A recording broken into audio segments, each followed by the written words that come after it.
Hello friends, आज अपन पढ़ने जा रहे हैं क्लास 9 का हिस्ट्री का चैप्टर नंबर 1 है जिसका नाम है फ्रेंच रेवोल्यूशन।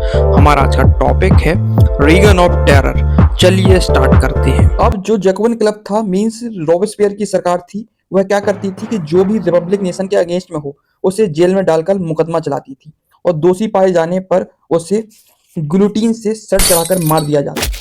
पर जो जैकोबिन क्लब था उसने एक अच्छा काम किया था। अच्छा काम क्या था? उसने एबोलिश ऑफ स्लेवरी को क्या कर दिया था? खत्म कर दिया था।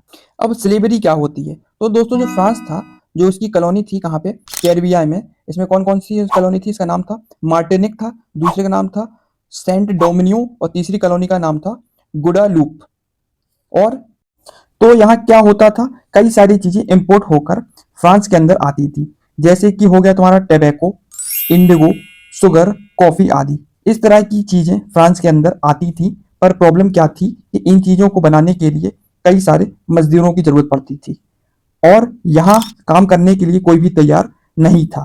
तो जो फ्रांस के अंदर ट्रेडर होते थे वह पहले क्या करते थे? पहले ट्रेडर फ्रांस से निकलते थे तो अफ्रीकन कोस्ट तक जाते थे।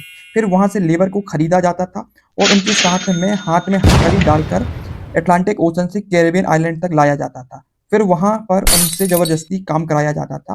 फिर वहां से इंडिगो, शुगर केन को एक्सपोर्ट करके वापस फ्रांस में लाया जाता था। अब नेशनल असेंबली में ये बात तय हो गई थी कि स्लेवरी को कम्प्लीटली बैन कर दिया जाएगा। पर ये ऐसा नहीं होता है। ऊपर से जो रॉबेस्पियर की सरकार होती है वो क्या कर देती है?